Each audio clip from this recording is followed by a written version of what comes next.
All right, and we're back for another episode of the Sports Department Podcast with Justin Valentovic, Stephen Clark, Jesse Norman, and Stephen Bologna. Hey. And we're not talking football, we're not talking wrestling, still not talking baseball, so that only leaves one thing to talk about, and that is hockey. Exactly. Yeah! That's why Jesse's here, because he lives in Michigan, so he's a Red Wings fan now. Jack Hughes. Did they win? The Devils won tonight. They were up 5-0 one last time I checked, but in reality, we are talking about the NBA as my computer screen's starting to go again. Got to get me a new one of these. Won't get it anytime soon. Serious money. Nope. So serious money. We're past the WWE All-Star break. 2K for you.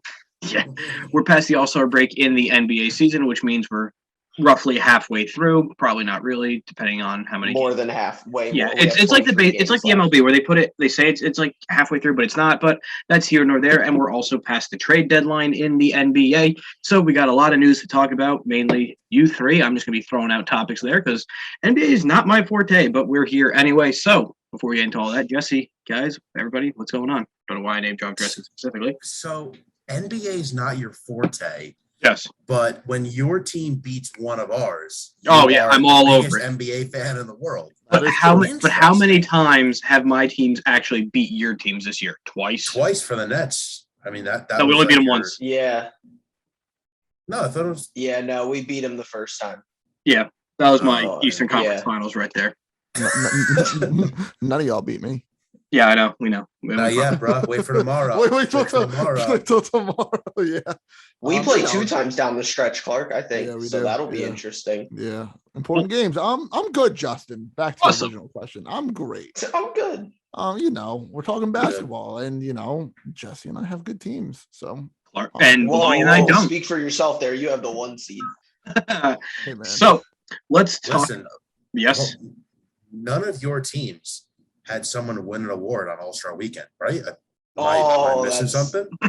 Well, I mean, Durant was the team captain. You got the worst participation award. His team lost, though, Jesse. His team did lose. That is true. Yikes! So Jimmy, man, only if only he drafted Julius Randle. Jimmy carried Team LeBron with his 2 points.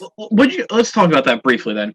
All-Star Weekend as a whole, across all the events, your 3-point dunk contest, skills competition, and the game in and of itself, Clark needed to watch every single minute of that. So, initial thoughts of All-Star Weekend, good, bad, or indifferent. What do you guys think? As a whole, I'll go good. I mean, the 3-point was fine. The skills was weird this year. I didn't like the new format of the skills. Dunk contest, I mean, great that Obi won, but one of the worst in history. Better dunks in the All-Star game. And the All-Star game was very entertaining. I love the format. I love the charity to go into each quarter. Whoever wins the quarter wins the charity. I love that. And I love setting, how competitive the fourth quarter was and setting a point to get to 24 points from the leading team for Kobe. And I love the whole Kobe MVP trophy. I think it adds a little incentive to it. I thought the Sunday was fantastic. My only issue with the All-Star game is getting to the point to where they actually play competitive enough towards down the stretch. It takes just a little too long. The other 3 quarters is my little, they're still like competitive though. Yeah. It's not as bad as like it used to be. No, I know. Not as bad as the NFL. Like I know we were talking about it, like immediate reactions after the game when we were on Xbox and stuff, but it's like watching Curry, bang 13 of 13 threes. That's awesome to see. But it's like when you see people take uncontested dunks just into the lane, like I understand you don't want to fucking throw yourself in front of somebody, but it's like, can you at least slow them a little bit, like get a hand in the way just a little bit, so it's not just layup lines. That's to me is unappealing to watch then.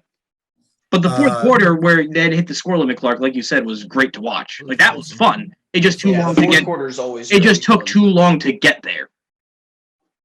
Yeah, dunk contests suck. Jalen Green was doing vertical practice for 15 minutes. And if you're like, you can argue like the dunk contest should go earlier on. Like it's boring. It's not the main event that it used to be. It's the 3-point contest. I think is the best. Which is crazy. I liked the skills a little bit.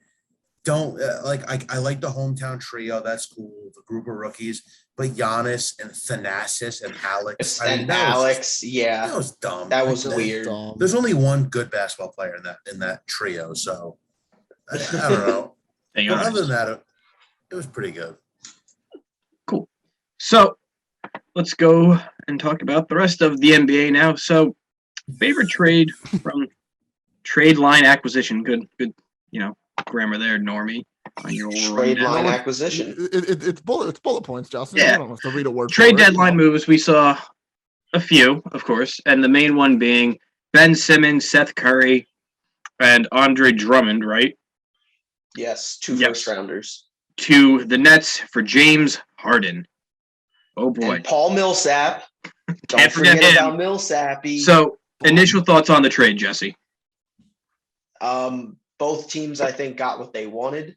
We will see what Harden looks like. I mean, we have to see what Ben looks like as well. My thoughts, Harden's probably going to come out and look a lot better with the 76ers than he did the entire year with the Nets. This year, at least. Last year, Harden played fantastic. He was motivated and everything. This year, he could not care less to be there. And he'll probably come out and look like a top 6, top 7 player.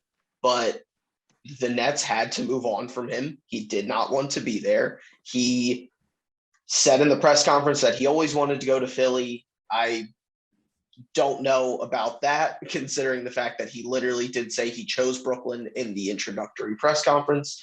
Trade as a whole, I think the Nets got a 40% three-point shooter in Curry, an actual big man in Andre Drummond, which they haven't had in maybe ever. I don't know the last time I've seen a human being as big as Andre Drummond in a Nets uniform.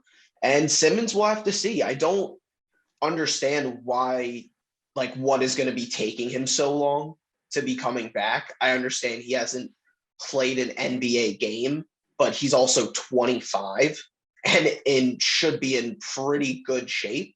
So I hope to see him very soon. I'm hoping Durant and Dragic are expected to be back by at latest the Raptors game. I'm hoping Ben can come back at some point that week. And I mean, at the end of the day, you got rid of a player that didn't want to be a part of the organization anymore, that allegedly was annoyed that the offense was more catered to Kevin Durant than himself, which, if you're asking me who is the better player between James Harden and Kevin Durant, I think every single person here would say Kevin Durant. You do not build your offense around James Harden when Kevin Durant is an option on that offense. And I think Ben Simmons is a exceptional fit next to Kyrie and KD. I didn't love his fit next to Harden and KD, but I think the Kyrie one is a much different fit. And also, let's see if Joe Harris comes back too. That's going to be a big thing. We'll know by next week if he's going to need a second surgery on his ankle or if he's going to be able to play this year. I think the Nets went from being probably one of the weakest teams depth-wise to being probably the deepest team in the East, at least playoff rotation-wise, probably. Yeah, for sure. I don't know. If we're talking just about trades in general, then, Jesse did a really good job breaking down, Philly and he had that stored up for. Yeah, he had. He's been pent up with that one. I want to talk about the Kings and their debacle and all their nonsense that they pulled and getting rid of Halliburton and all that. Like they want. I don't know what they're doing over there. It's just they want to do anything to make the playoffs. Like they just want to make. Oh yeah, trading your runner-up to Rookie of the Year, dumping him for. Sabonis is a good player, but it's like longevity-wise, is this the best move? Definitely not. Well, and the fact of the matter is, probably in like a year's time, Halliburton's probably going to be looked at as more valuable than Sabonis. So. And the Pacers, if they want to, could easily flip him for something even more. Like they got. Oh yeah, if they want. They got him for nothing. But they don't even need to. They could just have their rebuild with him now. He can just be the point guard of the rebuild. And Halliburton is that kind of guard. He is the guy that you want in today's NBA. He's a 3-level scorer. He can shoot the three. He can hit middies. He is a great playmaker. He's the exact player that you want for your team if you're rebuilding. Yeah. Now, Normie, I want to get your opinion on something. The Wizzies, they made a move. Oh, I was going to talk about this deal. It's probably my favorite deal for that the being Wizards, honestly. Davis Bertans and Spencer Dinwiddie getting shipped out to Dallas for Kristaps Porzingis. I like it because Dinwiddie wasn't great, and Bertans, he's not fun to watch. At least Porzingis, if his knees hold up, at least then they have someone who can actually play a little bit of defense inside, and he'll actually take a shot inside the 3-point line, which Bertans was allergic to doing. They call him the unicorn because you can never find him. He's never around. Well, from one Latvian laser to another. I would rather have Kristaps Porzingis and all of his injuries and sitting out of games and his contract rather than Davis Bertans and Spencer Dinwiddie and those contracts. Kristaps is also somebody I think that is much more easy to flip once you get to the offseason. Dinwiddie's not even starting for Dallas. He doesn't look good for Dallas. I don't even know if Bertans is playing, honestly. Bertans had like one good year with and we Wizards, threw the house at him. And the whole, I said too, Justin, I said the second you guys signed him to that deal, I said you should have traded him. The second you could have got a first round pick for him. The first second you could have gotten a first round pick for him. But it gets the Wizards out of two tough contracts. And also Dinwiddie's making way too much money to be a shell of what he was. Yeah, both of them were about $36 million combined. For Porzingis is $36 million on a single player. But also, what the hell does it matter? Beal's hurt. He's out for the season. So does it really matter what we're doing anymore? Probably not. Yeah. Well, yeah. And I mean, at least you can you can see what you have in Kristaps, see if he likes the city, if he likes the organization. Maybe him and Beal the football team. We know that. The Commanders, baby. Commandees.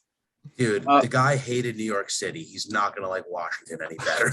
I'm telling you. No. He loved New York City. He hated the Knicks. Should have went to Brooklyn then. The Brooklyn was legitimately his number one option. And I was so mad we didn't trade for him, but now I'm so happy.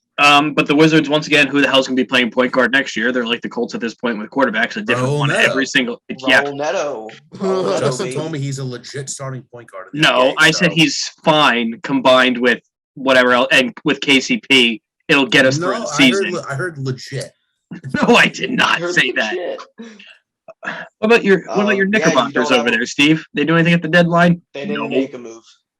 They did a little bit prior too. They got Cam Reddish. Tom Thibodeau hates. We got reserve player Cam Reddish. Nice. And now Kemba Walker's out for the year.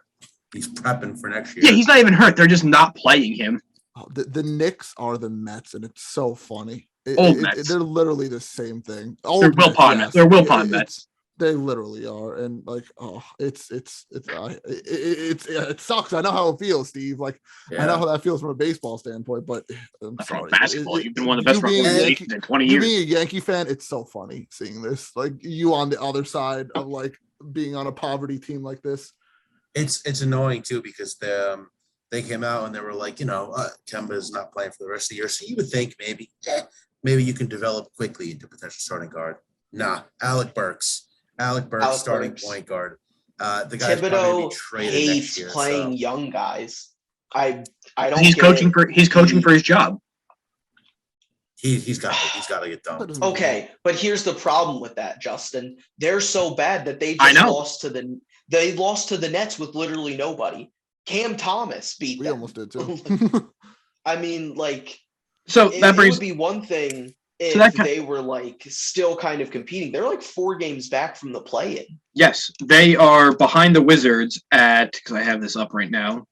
They are the 12th seed at 25-34, 9 games under 500. Yeah. So that brings us into my next point. They were the 4th seed last year. they're a fluke last year Yeah. for sure. Yep. I blame a lot of this on Randall. I think, Randall showed out last year and he was trying to prove a point that he is that guy. He said last year, I'm that guy. And last year, he honestly just was that guy. And For the money. Got paid. And what happens when a lot of, players get paid? They start to fall off. And it's sad to see, but he just fell off this year. He's back to that guy he was on the Lakers. He's not that number one guy for the Knicks. That's the biggest problem with the Knicks. So they need that superstar. It doesn't matter if it's fat, broken ankle Zion. They should make a move for him. I 100% think they should make a move for him and take the risk. Send Randall back to New Orleans? But I don't know what, but they need any deal. They need any deal for Zion. You start with RJ Barrett. That's kind of the issue. Which the Knicks should avoid because he's been the only bright. The Knicks don't have another young talent that they can ship back instead. No, I understand, but you gotta keep RJ. I think at this point he's the second best player in that draft right now. You can't. I don't care how much you like Emmanuel Quickly. You don't start a Zion deal with I'll give you Emmanuel Quickly and Evan Fournier. Like that. That's not where a Zion deal starts. You just need a superstar. Think. You need a superstar. You need a leader. You need a superstar. You need a name. You need something for the Knicks. A leader. Just something to carry this team. It's coming. I said all off season. Never know. And I mean, they couldn't obviously just do it, but I told Steve all off season. I thought DeMar DeRozan would have been such an incredible fit for the Knicks because the Knicks play good defense. They just need, if you can have Randall as your secondary scorer, he doesn't need to be your main shot creator. That is what he is best at. If you can put him in a pick and roll situation with some other guys where he can be a facilitating kind of power forward essentially, and then get his points here and there where he can, that's when he's at his best. He's not at his best chucking shots. I mean, he's not a volume shooter. Julius Randle isn't getting better, on his 18th attempt. He shouldn't be taking 18 attempts. And I hope the Knicks realize that, but also there isn't many number one guys out there. That's why Jeremy Grant is a number one on a team and is taking 12 and a half shots per game. There isn't a lot of number ones out there. Now, I've been seeing, the story going around ESPN and everything. Has Zion played his last game in New Orleans, which is funny because his last game in New Orleans was May 4th of 2021 at that point, which we're almost a year on that in a few months. Are we ever going to see him suit up for the Pelicans again? Nope. He's played 85 games over 3 seasons. He's apparently a bad teammate. He doesn't care. He doesn't show up. He doesn't do anything. He wants out of New Orleans. No, I think he's done. He gets traded but it's like, how many players have we seen that are in the league currently already are in markets that 1, they shouldn't be in, 2, they don't want to be there for, but they make the best out of a horrible situation. Do you think LaMelo wants to be in fucking Charlotte? Do you think Lillard's been rotting away in Portland? Do you think John Morant should be in Memphis? Do you think Donovan Mitchell should be in Utah? No, all those players should be in major markets, but guess what? They're not. And they're making the best out of it. And that's because they were drafted. And honestly, you know what? If you really don't want to be there, don't accept your rookie extension. Like, I don't know. Have we ever seen that happen? No, nobody has ever turned down the rookie extension because it's it's like double the money that you can make in free agency. It's essentially you would have to sign it and then get traded because like nobody is going to walk away from nearly I think it's the difference is like $80 million. Well, that was like the NBA's way of trying to keep trying to keep small markets. Yeah. If you hit on, and it's smart. Be a good way. It's smart. It's a very smart way. But the issue is there's this idea that like LeBron created this. And I get that because LeBron, after 9 years in Cleveland, left because they couldn't build a team around him. If you get like Bradley Beal, we can't be at a point where after 2 years, you're like, I'm done. Like, I think the matter is New Orleans has given him more good players recently, in a couple years that Anthony Davis never got. Then multiple players. I mean, Anthony Davis had Drew Holiday, but like Chris Paul. New Orleans is committed. You have no, Justin, not No, Chris no. Paul. No, I'm saying when Chris Paul was in New Orleans, right? Oh, Look yeah. Oh, no, he definitely has a But better that's- player than Chris No, Paul. that's what I'm saying though. Like, For look sure, at the 110%. three main players in New Orleans history of significant stature being drafted. Yes. Chris Paul, Davis, and now Zion. This, out of all of them, this is the most help any of those players have actually had around them. Yeah. Especially when you're getting CJ McCollum. Especially, yeah, McCollum for sure is you can't tell me McCollum's not like a top 50, 60 player in the NBA. Like that guy he is a legit McCollum, player. Ingram, and Zion, if they're all playing, they should be a playoff team, at least a play-in team. Well, and then you have Steven Adams at the 5 too. No, like they are a capable team. Like Definitely. at least they are at least capable potentially. Or excuse me, not him. You have Valanciunas at They're the the same. 5, who's They're actually practically the better same. than. Well, he's better than Adams. Well, I don't have But, them. like, New Orleans has them. This is. It's been like 2.5 years, man. Like you're really, I understand you didn't want to go to New Orleans in the first place. You didn't think you were going to New Orleans. A lot of people thought you were destined for New York. I don't know why. It's a lottery. It's a lottery. Like you're never destined to go anywhere. You think Having Lawrence the wanted to go to highest odds. Jacksonville? Like even like a switch in sports. Like you think it's Burrow not how honestly it wanted to go to goes. Cincinnati? You think No, Crutchman want to go to Baltimore?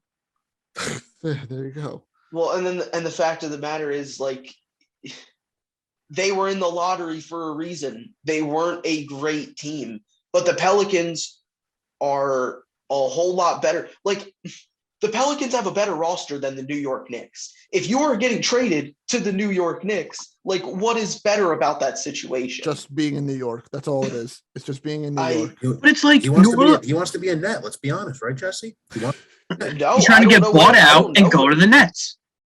I mean, I don't know where he's trying to go, but Maybe like, he'll when is he a free agent?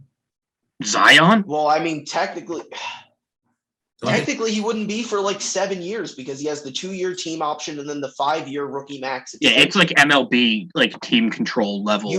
Team control. Team control is 9 years. So he would be a restricted free agent technically in 2023 if he doesn't turn down that max. If he doesn't take the qualifying offer. Yeah, but he could which get at that point he's eligible. So the rookie extension would be 5 years, which means he wouldn't be a free agent until 2027. Yes. Wow. Yeah. So it's 9 years of total control, which if he wanted to, he could. If he theoretically wanted to, he could sit out after the 2-year team option. No. He could do the 2-year team option, play, and then take the 1-year qualifying offer and then go into unrestricted free agency. But even then, even then he needs New Orleans to sign and trade him like New Orleans get the supermax money. Like New Orleans isn't even like bottom out like Magic or like the Rockets. They're literally 23-36, which yes, not good. But they could make the play. They're 2 games behind Portland. It'd be better if Fatty was playing. If Zion was playing, they'd be in the play-in. They are 4 games behind the Lakers. Yeah. Just to put that into perspective. If Zion was playing, we've seen Zion play. When Zion plays, he's a borderline already top 30 player in the NBA. And man, he's already an all-star in his career. He's already an all-NBA. He was like an all-NBA 13 player, or could have been. What a messy situation already it is. I've read that a lot of it is David Griffin. And if you're the Pelicans, I'd fire David Griffin before losing. Yeah. I would definitely fire David Griffin before losing Zion. But what has David Griffin done to lose his job? But like, I know. Like even market-wise, like tough. Like I guess I get the Pelicans haven't been the best organization ever. If we're being honest, if you're Zion, you can transcend. But it's like, it's not Utah, it's not Sacramento, it's not Oklahoma City Thunder. You're still in a pretty solid market. It's not Orlando, it's not Detroit. Like New Orleans is a fun city. Well, also the Saints aren't good now. Yeah. Like you don't even have Drew Brees to compete with. Like it could be literally his city if he wanted it to be. It absolutely could be. But that is definitely messy. So with the trade deadline, obviously comes the buyout market, and the Nets made a classic move because other than trading for Hall of Famers, trading away Hall of Famers, they are really good at building their team through the buyout market. And the most notable one I this love year. that you said that. What? I said I love that you said They that. are. Most of your players on your bench and your rotation are buyout market superstars anyway. So the next one added onto that list is Goran Dragic, who's coming to play some point guard for the old Nets. And he's under his old teammate Steve Nash now, who's his coach. So that's kind of full circle a little bit. So what does this move for the Nets help them get another? I think we should also add a point to this that allegedly the mandate is coming to an end in the next. Jesse has now switched his weeks or legal so. residence to 51% in New York, so he can now vote in the city of Manhattan. Well, it wasn't a vote. Jesse It was just an end of the mandate. Definitely call Eric Adams' office at least a couple times. Yeah. Just leaving a message. Jesse's name is on the Definitely. list now. It's Because just if I want to talk to one guy, it's definitely an old retired police officer for sure. Definitely. But yeah, no, I'm interested to hear from you guys. What does this team have to do down the stretch? Because I don't know what we have to do down the stretch. I mean, I don't know when Ben's playing. Stay healthy, honestly. Yeah. Bubble wrap Durant as best as possible. Okay. All right. Here's my question. If the Nets go in, right, as like the 6th seed, but they are fully healthy. Like everybody is Durant's not going to get hurt during the playoffs. Nobody did like everybody. Durant's shoe size is just a little bit smaller, so he actually hits a 3. I mean, he took the Bucks to 7 on his own. He finished the job. Football team, baby. Yeah. But let's not forget they got Javon Carter. Let's not forget that. Oh yeah, great point of attack defender. You guys wouldn't believe this. Okay, real quick, there was we got 9 minutes. Crazy. We need another session. When the Nets got rid of Javion Carter for Goran Dragic. Too much. When the Nets signed Goran Dragic, there were people who were like, wow, they're really going to miss Javion Carter's defense. If you have the chance to sign Goran Dragic and all you have to do is get rid of Javion Carter, seriously, like Clark, you've seen Carter. He is a certified. Oh, he's dookie. Yeah. He's seen Dragic. So not good. Dude. Yeah. Dragic literally helped get the Heat to the finals. Literally was like our second best player or third best player at the time. Yeah. But yeah, if the Nets go in at the 6th seed fully healthy, do you guys think they're the championship favorites? Or at least getting out of the East?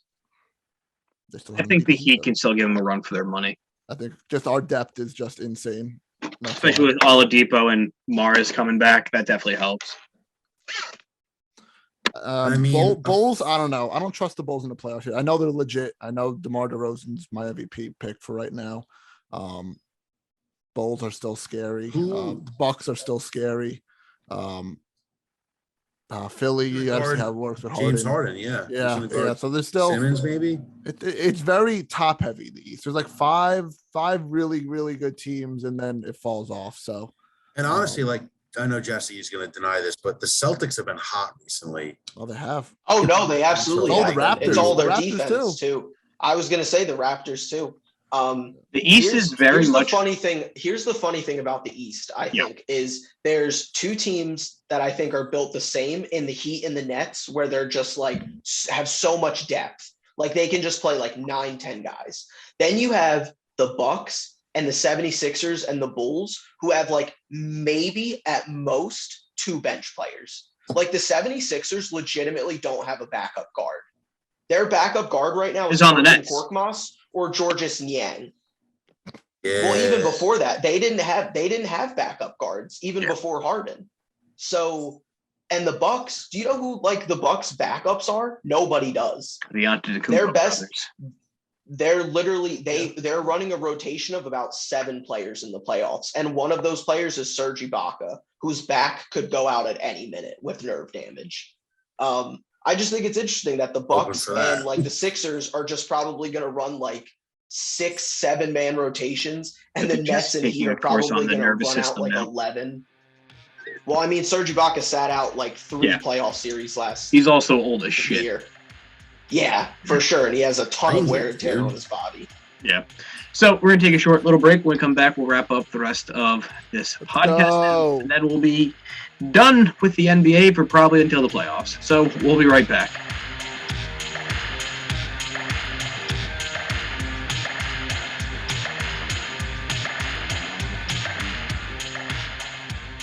All right, and we're back to the second half of our NBA podcast. We're going to talk a little Heat now, because in Jesse put, why doesn't anyone talk about the Heat? And this kind of proves the point, as we're talking about the number one seed in the Eastern Conference on the top of the second half of a podcast of the NBA. So that really just shows the priority on our list. That's so, fun. Jesse, I'm going to throw it out to you and Clark as well. Sure. Why aren't as many people talking about Heat as they should be? They blow. That's why. Because they have a lot of players that nobody cares about, that they develop and make really good. Max Strus, Duncan Robinson, Omar Yurtseven, Gabe Vincent. There are so many players. Bam Adebayo, Kyle Lowry. Well, I was saying about players that they just develop and turn into NBA Omar players that were you just not. Said. You could have told me that's a created player in our fantasy league draft for Madden at that point, and I would have believed you.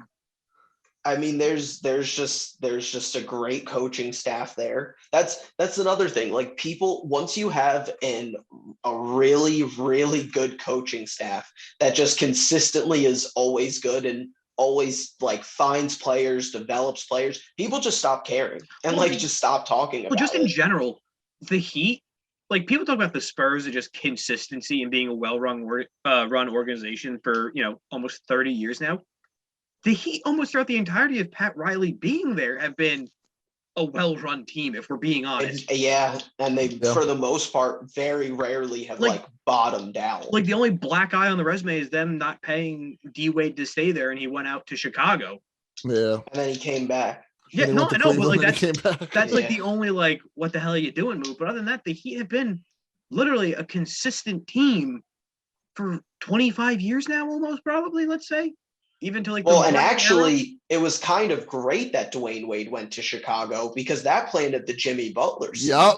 And that actually was a really. And where is he now? In Utah. And who's their star? Donovan Mitchell. The fix was in. It's all part of the plan. It's just all part of the plan. No, Jesse. Oh my God! A Donovan Mitchell, Tyler Hero backcourt. Oh, 57 points will be given up a night. You're not wrong. No, Jesse said it best. No one cares about the nobodies. I mean, they're all ballers, they're all undrafted guys, and no one cares about them. And even their superstars, Jimmy, Kyle, and Bam, they're all, they're not Giannis, they're not KD, they're not LeBron, they're not these big names. They're, they're A- players. They're not the big household names that everybody knows in the league.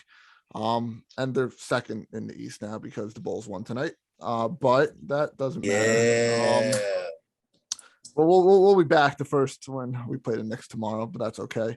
But no, I think more people should be talking about it. They have a good defense. They have good depth. They have good everything. Will they finish in first or end of season? I don't know. It's hard to tell. A lot of good teams in the East. They have a tough 10-game skid coming up right now. They could fall to fourth place by next week. But no. Yeah, the East is tight. Yeah, people should be talking more. That's it. They also have the best coach in the league too. Probably coach of the year, probably. And I don't see anybody else. Spoelstra's on a Hall of Fame coach track, if we're being honest. Oh yeah, already, yeah. Oh, he's been a Hall of Famer for probably years. He was just named the other week a top. Yeah, he was in the top 15, and he's literally the only post LeBron era coach that's actually ever done anything, even when LeBron was there, who survived. Or who actually survived post LeBron. Well, and he tried to get rid of Spoelstra, and they just said no, which is amazing. And Lou's a really good coach. He just doesn't get the respect because now Kawhi and Paul George are both out again. Oh man, I would kill to have Tyronn Lue as my coach. God. Could add Kenny Atkinson. But yeah, the Heat. He didn't want to be there. No, but that's. He's like a Warriors assistant. You want Jeff? Or he might be a Clippers assistant, one of them. But yeah, no, the Heat are really good. They're just not a very flashy team. So people don't really care that much.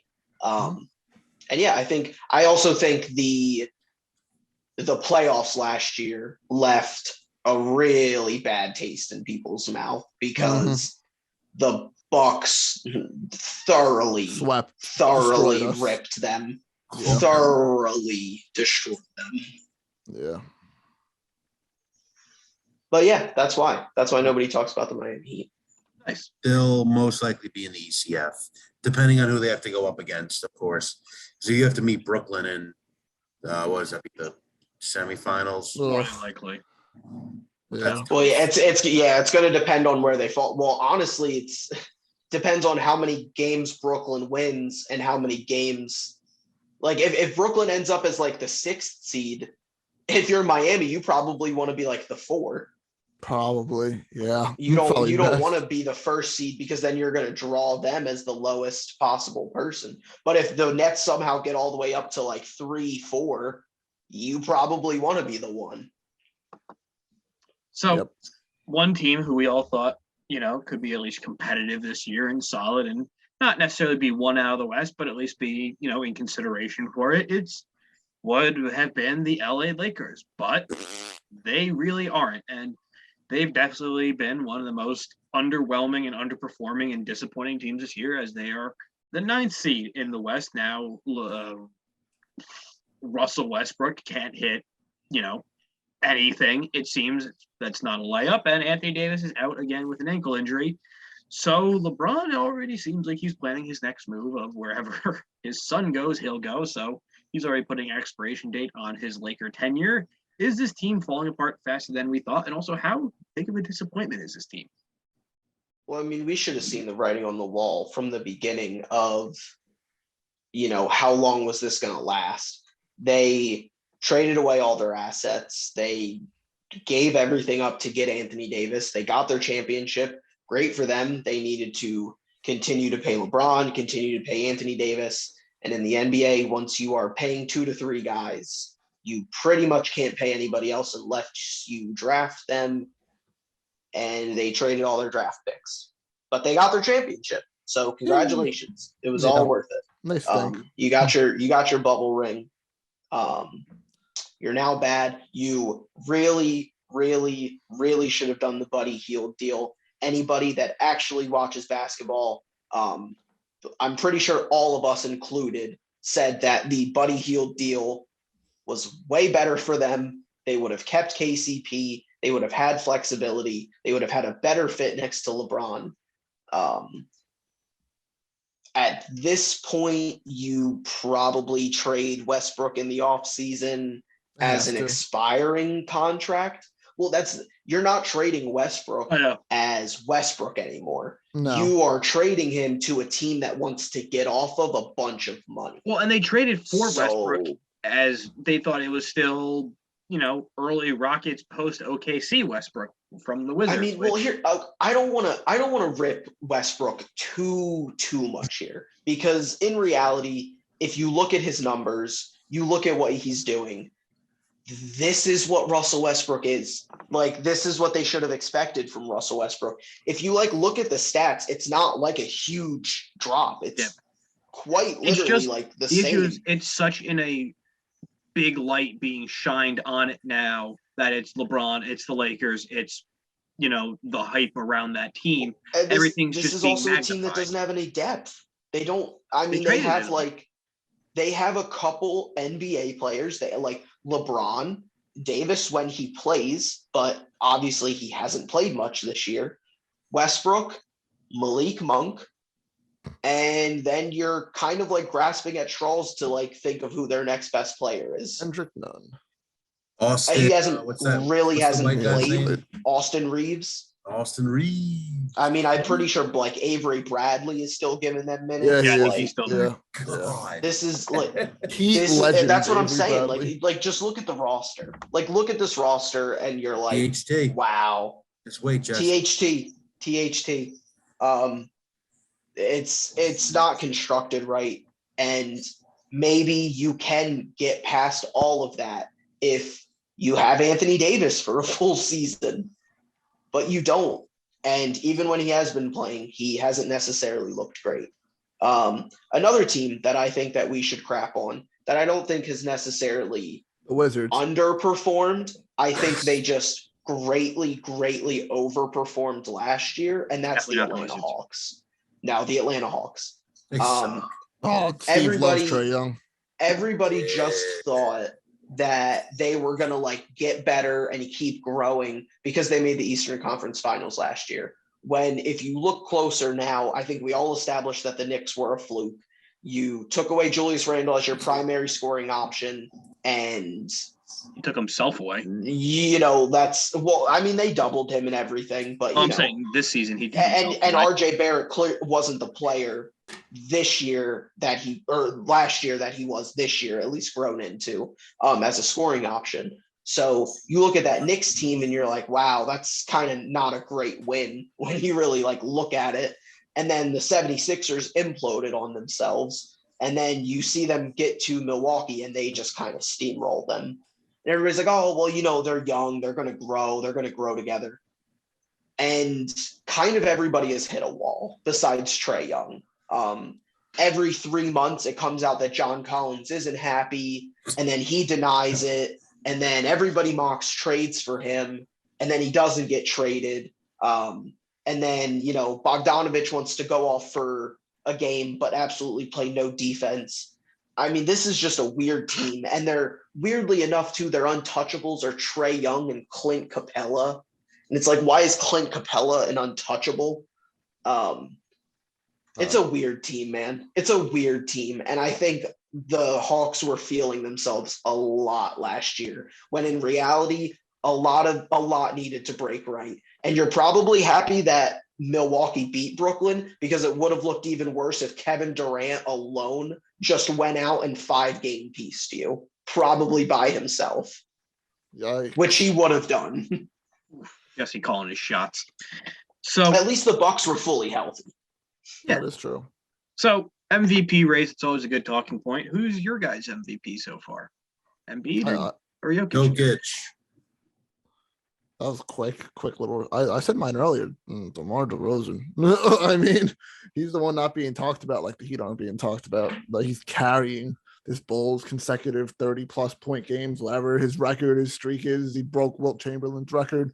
I mean, he's literally put the Bulls, who, I obviously had a great offseason, getting Caruso, getting Lonzo, obviously getting DeRozan, and he's the star of that team, and he's carrying that team to a potential high seed in the East. So I'm going DeRozan as my MVP. Yeah, I think in reality, DeRozan isn't an MVP guy, but he definitely should be in contention for all NBA first or second team, I think definitively. The Jokic and Embiid debate, I mean, at the beginning of the season and then midway through the season, it was, KD, Curry, Jokic. And then at one point it was Giannis and Jokic, and then Embiid and Jokic. And it's like, all right, well, if it's 4 or 5 different guys versus Jokic, but it's always kind of Jokic, I have to go with Nikola Jokic. He is the only thing keeping Denver afloat. They don't have Michael Porter Jr., who might come back at some point. They have not had Jamal Murray, who also might be coming back at some point.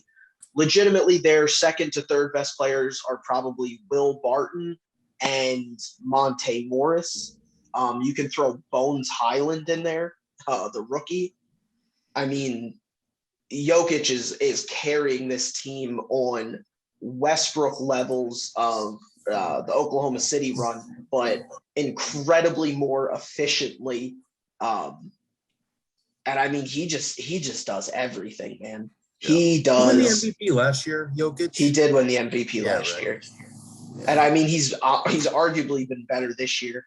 It's tough because they are kind of a lower seed, but again, like, the MVP campaign is because he has literally no help. The Embiid debate, I can especially see, if the Sixers run the table, go 20-3 down the stretch, people will be into it. As far as I'm concerned right now, I'd probably go Jokic.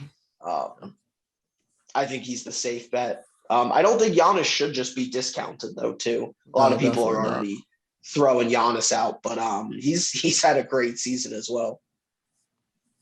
Cool. I'm in the Jokic boat as well. Why? So, just because. Why? His PER, definitely. Exactly. True rebounding percentage. Same reason you were in Adam Thielen boat. No. Jokic isn't putting up 100 yards and 2 touchdowns a game for the first 8 Giannis games is. of the season. Yeah, because Giannis It's plays pretty football. similar Giannis plays production. football. He does play football. Dude, imagine Giannis running a post route. They had him in KO. Yeah, we played Packers. KO with him.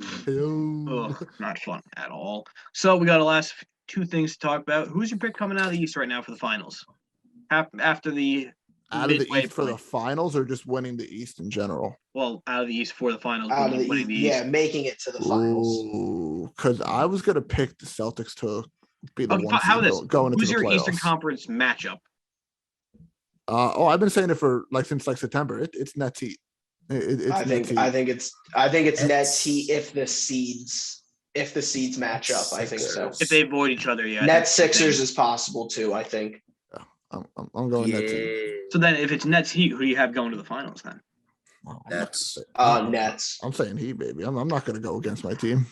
I'm going with Clark Clark. shaking in his boots. I'm going with I the think. Heat. Well, here's going to be. I think the 2 matchups, especially at the end after the first round, it's going to be Heat, 76ers, Bucks, and Nets are going to be left out of that, and then those teams have to go to then move forward. So we'll see how the matchups fall. Man, we'll see. But I do think the Nets and the Bucks, or the Nets and the Heat, can both be either the 76ers or the Bucks. It's just we'll the see if depth they in have to both. match It's up. the depth in both of those teams that's going to help them both. That's all. Yeah, I mean, the thing is with the 76ers, especially more so than the Bucks, like if the 76ers get an injury bug at all, if they lose literally one player, like they're probably done. Yep. They're running Maxey, Tybal, who maybe can't even play in the playoffs because of how much he can't shoot, and then Harden, Tobias Harris, Danny Green, Embiid, and Danny Green. I literally don't know who else you can play in the playoffs. Isaiah Joe, I mean, Georges Niang, Furkan Korkmaz. Yeah. I don't You're think just any making of up those names guys. at this point. No, like those are legitimate players on the Philly bench, and you can't play them in the playoffs. No, you cannot. So on the flip side of things, in the Western Conference, what do you guys have as your Western Conference matchup first? I'm gonna go. It does hurt that CP3's out for the Suns. Yeah, that's He that's a will be blow. back though. Give me Warriors, Jazz in the Western Conference Finals. give me Warriors Memphis. Buying into Morant a little bit. I think Jazz go on a run. I'll do and Suns Warriors dubs. great. I'm going with a real dark horse here. I'm going Suns, Suns Warriors. Timberwolves. Ooh. Suns, Timberwolves. So then who's 3-point winner out cut. of the Western Conference then? Warriors. Suns. Warriors. I think Warriors. What? Hey, if Draymond can't come back, they're done. Exactly. Jesse said it perfect. So any Well, last I mean, thoughts? no, that's if I know. Draymond. It's a I mean, counterpoint that's a to what legit I'm word. saying. Yeah, whatever. So any last closing thoughts on the NBA? It's at a this wide point- open year. At this point in time, none of you guys beat the Miami Heat. We have 2 games. Just We'll wait. see. 24 hours. Watch, we're gonna lose. We're either gonna lose You're gonna every lose. single one of you guys. Is it in Miami or is it in New York? No, we're in New York tomorrow night. Yeah. Ooh. Well, Jimmy might call up Rachel Nichols. Yeah. The Heat by 100 then. So that wraps up. No, I'm just playing though, but no, I had nothing. Basketball is fun. I like having a good team. So that wraps up this podcast. Don't know what we're doing next. Don't know when we're doing it next. So when we get to those podcasts, Clark, what can people do to listen to them? They can listen on the Apple Podcast or the Spotify or watch on YouTube, or they can follow social medias on Facebook, Twitter, Instagram, Really got to hit the runtime. and TikTok at Sports Depth Pod. That's Sports DEPT Pod. That's it. Nothing else. No, see you in the next episode.